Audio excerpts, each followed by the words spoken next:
Beberapa larangan yang harus dipatuhi saat berada di Kalimantan. Jika melanggarnya, maka fatal akibatnya.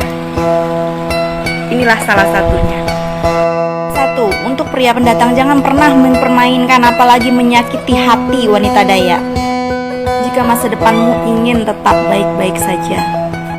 2. Jangan pernah berani menghina patung kayu suku Dayak yang ada di Kalimantan. Dalam hati sekalipun, maka akan fatal akibatnya. 3. Berlakulah sopan saat berada di pemakaman suku Dayak. Jangan pernah mengucapkan hal-hal yang tidak pantas meskipun hanya di dalam hati jika kalian ingin selamat sampai di rumah. 4. Jangan pernah berani bermain-main dengan mandau asli milik Kalimantan. Dan masih banyak larangan-larangan lainnya. Di setiap daerah pasti memiliki larangan-larangan, maka kita harus menjaga dan menghormatinya. Salam budaya. Katanya kalau nikah sama gadis Dayak tidak dibolehkan pulang kampung lagi. Harus menetap di kampung si wanita tersebut. Benar atau tidak?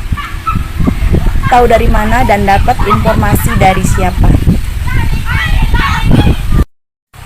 Ya nggak bisa pulang lah. Nggak punya ongkosnya. Kalau punya ongkosnya dan niat pulang, pasti pulang kok. Gini ya, di Kalimantan itu setiap yang mau ngelamar pasti dikenakan adat ke wanitanya. Jadi bukan berupa cuman mahar, tapi ada benda, yaitu yang harus dipenuhi, seperti tempayan. Nah itu harus. Nah jika tempayan itu belum terpenuhi, itu namanya masih berhutang. Nah jika dia masih berhutang, maka belum bisa membawa istrinya untuk pulang selamanya ke kampung halamannya. Tapi jika hanya untuk silaturahmi, diperbolehkan kok, bisa-bisa aja. Terus gimana kalau laki-lakinya orang tidak punya? Oke, baik, bakalan Putri jawab ya pertanyaannya, karena banyak banget yang bertanya seperti ini.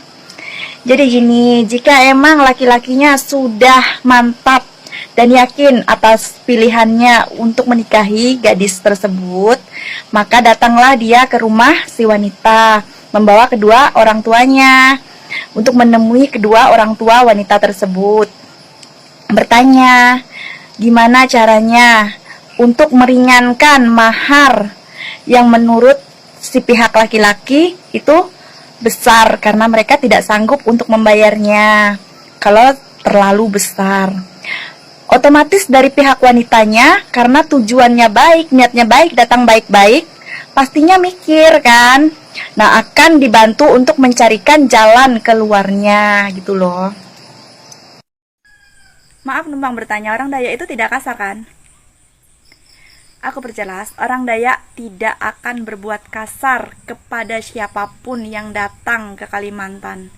Apalagi jika niatnya baik, punya sopan santun, punya etika, maka akan disambut lebih baik pula untuk siapapun itu yang datang ke Kalimantan. Nah, ini ada orang Jawa yang menetap di Kalimantan, sudah lama di sini. Langsung kita tanya aja ya orangnya. Halo Pak Le. Ya. Pak Le kan udah lama nih tinggal di Kalimantan. Gimana perasaan Pak Le sama orang Dayak? Apakah orang Dayak itu jahat-jahat, kasar terhadap Pak Le selama Pak Le tinggal di Kalimantan? Enggak juga, orang Dayak pun baik-baik, sopan-sopan, santun, lagian ramah. Katanya orang Dayak itu kalau menerima tamu suka ngasih racun. Apa iya Pak Le? Enggak juga. Kak, kenapa tidak boleh menghina patung bisa diganggu? Mitos atau fakta? Entah itu mitos atau fakta, tapi emang begitulah cerita yang sesungguhnya yang ada dan terjadi di sini. Jika tidak percaya, silahkan datang ke sini, ke Kalimantan, dan buktikan sendiri kebenaran cerita itu. Monggo. Dan di sini, menurut kepercayaan orang zaman dahulu, patung bisa disebut dengan temadu. Jadi orang zaman dahulu itu kalau meninggal biasanya dibuatin patung di kuburannya itu.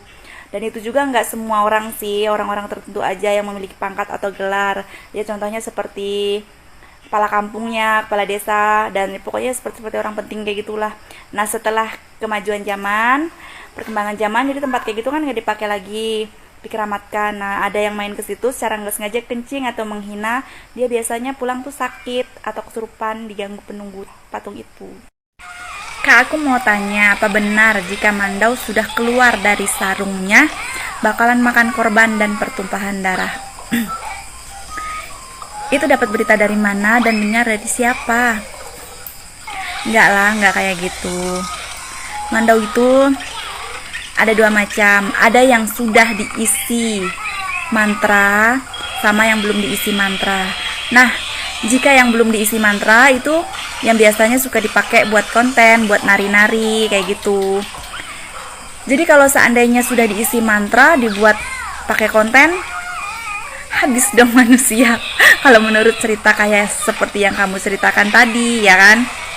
Jadi mandau itu juga nggak sembarangan diisinya, kecuali kalau pas lagi mau dipakai, misalnya kayak ada hal genting atau mau perang, baru mandau itu diisi pakai mantra, makanya bisa terbang.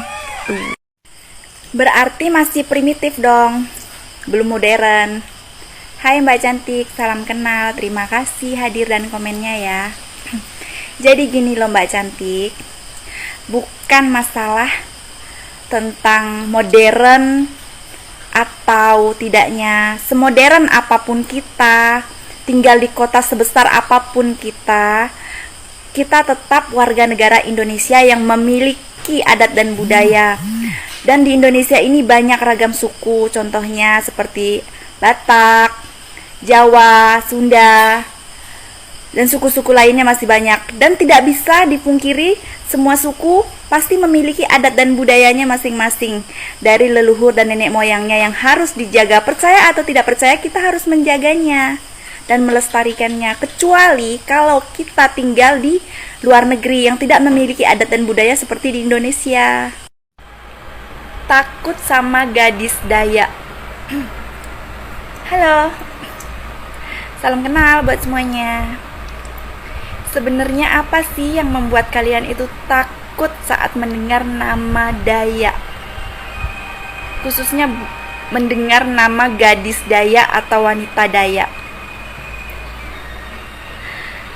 Kami itu para wanita Dayak, gadis Dayak, jangan ditakuti.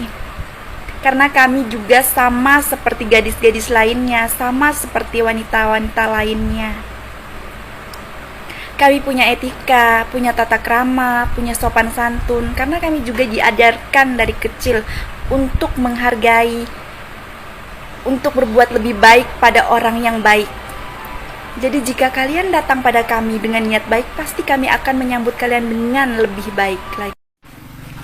Nah, tanya kalau tempayan di suku Dayak digunakan untuk apa? Rasanya suku Dayak dan Murut tak jauh beda. Oke, baik, bakalan aku jawab ya. Biasanya kalau di suku Dayak, khususnya di daerah saya, Kalimantan Barat, Kabupaten Sintang, tempayan itu ada dua jenis, tempayan biasa dan tempayan pemali. Jika tempayan biasa biasanya digunakan untuk membuat tuak, penyimpanan tuak atau penyimpanan beras, begitu. Beras padi ladang, padi kampung gitu kan. Nah, disimpan di dalam tempayan biasa itu atau penyimpanan tuak.